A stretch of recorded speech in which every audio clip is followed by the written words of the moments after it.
Atenção! Começa agora uma teleaula de História do Ensino Fundamental. Você vai assistir a teleaula de número 29. Bons estudos! Na unidade 4, com o título de O Brasil, entre a democracia e o autoritarismo, veremos que a primeira metade do século XX foi o tempo de guerras no mundo. As guerras, que trouxeram sacrifícios de vidas e recursos materiais, também acabaram por fazer surgir novas tecnologias e uma dependência através das relações econômicas. Ao mesmo tempo, a defesa da democracia ganhou as ruas e trouxe à tona muitas reivindicações. O Brasil viveu esse período como um tempo de participação política e questionamento da ordem social conservadora e desigual. Assim, no Brasil como no exterior, as forças da ordem resistiram duramente à realização dos projetos de liberdade e maior igualdade social.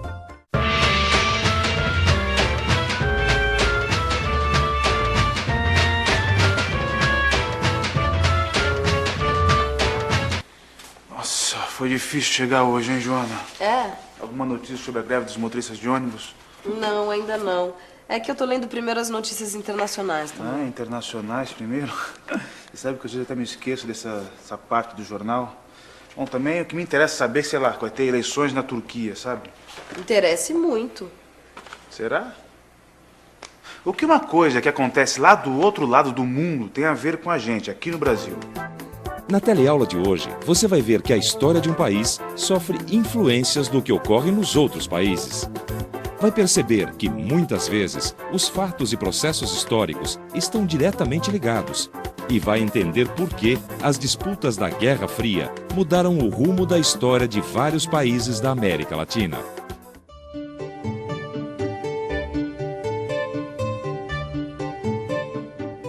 Você sabe de qual partido é o presidente dos Estados Unidos?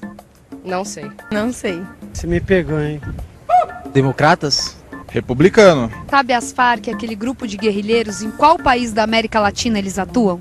Não sei. Também não sei. Também não. Argentina? Colômbia. Colômbia, né? Diariamente somos informados do que acontece nos outros países. Isso acontece através de reportagens sobre economia, meio ambiente, sobre pessoas conhecidas mundialmente ou sobre guerras. Notícias que chegam até nós todos os dias. São fatos que podem parecer distantes da nossa realidade. Um país isolado.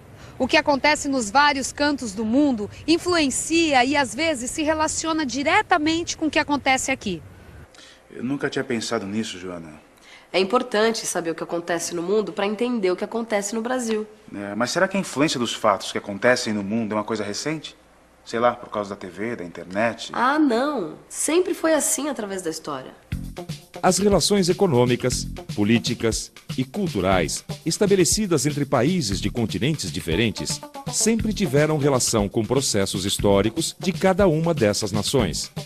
Para entender o que acontecia no Brasil depois de 1945, por exemplo, é preciso entender o que estava acontecendo no mundo naquela época. Vamos ver o que estava acontecendo no passado. No Brasil e no mundo, né? É mesmo. Olha só. Em 1917, ocorreu a Revolução Russa.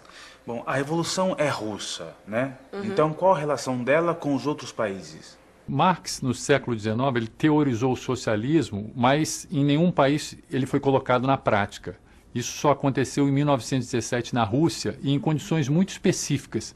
Lenin propôs que o partido bolchevique tomasse o poder com uma nova forma de organização. Seria um partido de revolucionários profissionais. Marx falava numa revolução dos trabalhadores. E Lenin, já mais especificamente, propôs um partido não apenas de trabalhadores em geral, que ele achava que o trabalhador por si só chegava a uma mentalidade sindicalista, mas sim que se juntassem trabalhadores e intelectuais num partido de revolucionários profissionais. Bem ou mal, foi assim que o socialismo acabou acontecendo num país, na Rússia, inicialmente. Só que o socialismo ficou isolado muito tempo na Rússia. Os bolcheviques esperavam que a revolução se espalhasse da Rússia para os outros países, especialmente para o Ocidente avançado, mas isso não aconteceu. Depois da Segunda Guerra Mundial, quando a União Soviética derrotou Hitler, ele expandiu o campo do socialismo para o leste europeu, com vários países, Polônia, Tchecoslováquia, etc. Certo, Joana, eu já entendi que o que acontece em alguns países influencia a história de outros países. Influencia sim, e muitas vezes interfere diretamente. Certo. Agora, será que a Guerra Fria, por exemplo, ela tem alguma coisa a ver com a Primeira Guerra Mundial? Ah, tem sim. Olha só. Durante a Primeira Guerra Mundial, um país que se estendia pelos continentes europeu e asiático passou por várias transformações. Durante a guerra, quando lutou ao lado de França e Inglaterra, a Rússia viveu um processo revolucionário que derrubou a monarquia. Foram alguns anos de guerra civil, travada entre os comunistas e seus opositores. No fim, os comunistas saíram vitoriosos. O país adotou medidas socialistas. E em 1922 foi criada a União das Repúblicas Socialistas Soviéticas. Pera aí, Joana. Ó, 1922, cadê? Aqui, ó, 1922. Foi criado o PCB, Partido Comunista Brasileiro. Viu? Aconteceu uma revolução lá longe na Europa e os reflexos chegaram aqui no Brasil, com a criação do PCB. E a Guerra Fria? Ah, ela também teve muito a ver com os fatos que aconteceram depois da Revolução Russa.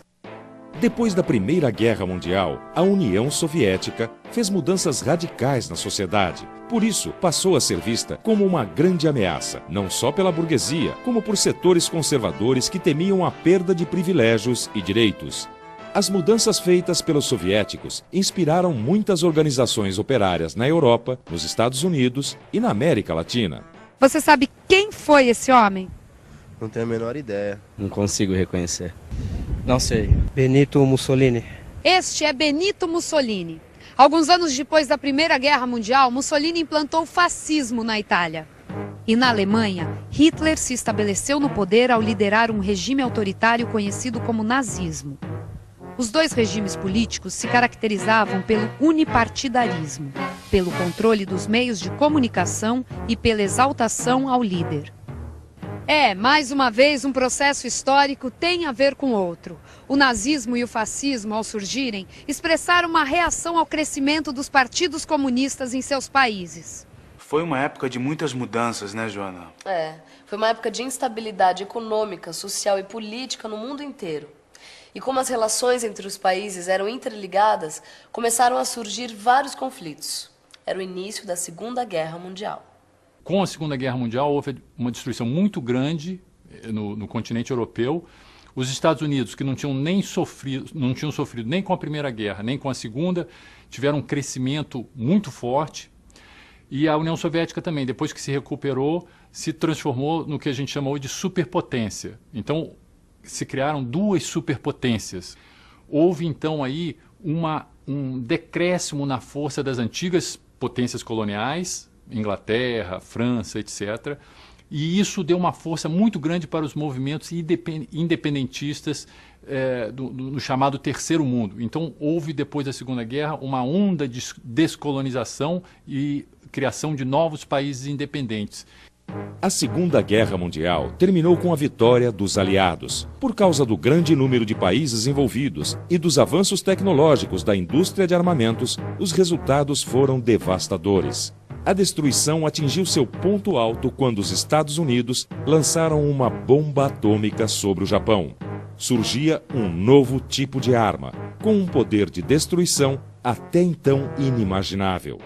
Ao final da guerra, os Estados Unidos tinham a indústria mais forte e moderna do mundo. Por outro lado, a União Soviética, sob o regime socialista, colaborou com recursos materiais e humanos para a vitória dos aliados. Essa colaboração, mais a intervenção direta soviética na política do leste europeu, fez com que vários países adotassem o regime socialista logo depois da Segunda Guerra Mundial. Bom, depois da Segunda Guerra, o mundo ficou dividido, né, Joana? Estados Unidos de um lado, União Soviética, que também tinha bomba atômica, do outro. Durante as décadas seguintes, esses dois países travaram disputas ideológicas, políticas e econômicas. Assim começou a Guerra Fria, né? Mas como é que isso influenciou os outros países?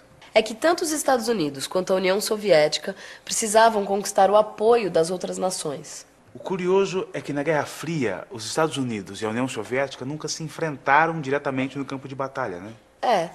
Mas olha aqui, ó. Não se enfrentaram, mas gastaram muito dinheiro em suas indústrias de guerra. Tudo para produzir armas modernas e poderosas que pudessem ser vistas como ameaças pelo inimigo. E essas ameaças com armas mexeram com o mundo inteiro, né? Tá vendo, João? Fatos ocorridos nos Estados Unidos e na União Soviética interferiram na história de outros países. É mesmo. A história está mesmo interligada, né? Outra arma importante da Guerra Fria era a propaganda. Através do rádio, da TV e do cinema, capitalistas e socialistas buscavam divulgar as vantagens de seus sistemas.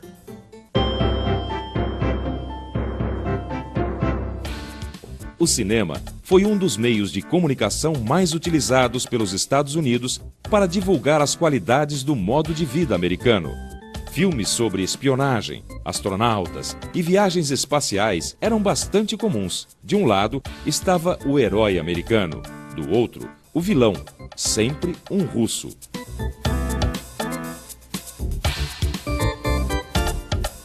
A influência da história de um país na vida dos povos de outros países é maior do que a gente imagina. Não, isso eu entendi. Na Guerra Fria, Estados Unidos e União Soviética influenciaram continentes inteiros, né? Com as disputas da Guerra Fria, Estados Unidos e União Soviética passaram a apoiar movimentos de independência das colônias da África e da Ásia. O objetivo era influenciar os novos países que seriam criados. Por isso, americanos e soviéticos ajudaram com dinheiro e enviaram armas e tropas para diversos movimentos de libertação na África e na Ásia. Vamos pensar um pouco. Peraí, deixa ver. As relações entre países diferentes sempre tiveram muita influência na história de cada uma dessas nações. Intervenções militares e conflitos acabaram construindo uma história comum a todos. Depois, durante a Guerra Fria, as disputas entre o capitalismo americano e o socialismo soviético passaram a influenciar a política, a economia e a cultura de países de vários continentes. Mas será que a Guerra Fria também influiu nas lutas sociais da América Latina? No período da Guerra Fria, o Brasil e outros países da América Latina reproduziram a luta entre o capitalismo e o socialismo. O avanço das disputas entre os grupos sociais e políticos se intensificou mais ainda com a implantação de um regime comunista na ilha de Cuba. No período de 1950 a 1970, partidos de esquerda e movimentos de trabalhadores organizavam manifestações e lutavam para conquistar o poder através de eleições ou de movimentos armados revolucionários. O momento de maior tensão ocorreu em 1962, na crise dos mísseis, aqui mesmo, na América Latina. Resolveu dar uma olhadinha nas notícias internacionais? Eu entendi que é importante conhecer e refletir sobre as relações estabelecidas entre todos os povos. As relações entre os países influenciam nos processos históricos e conectam sociedades diferentes umas das outras. E para relembrar como isso acontece, fique de olho na revisão. E atenção, se liga aí que é hora da revisão. Na teleaula de hoje, você entendeu que é importante conhecer os processos históricos de todos os países. Viu como depois de 1945, Estados Unidos e União Soviética se tornaram grandes potências mundiais. E aprendeu que a Europa, a América, a Ásia e a África participaram de disputas relacionadas à Guerra Fria. Muitas vezes, as relações entre os países incluem dominação e exploração. Por isso, precisamos desenvolver um olhar crítico, capaz de identificar e entender bem o tipo de ligação que existe entre cada país. E para aperfeiçoar o seu olhar, é só você correr agora para o seu livro de estudos. Até a próxima!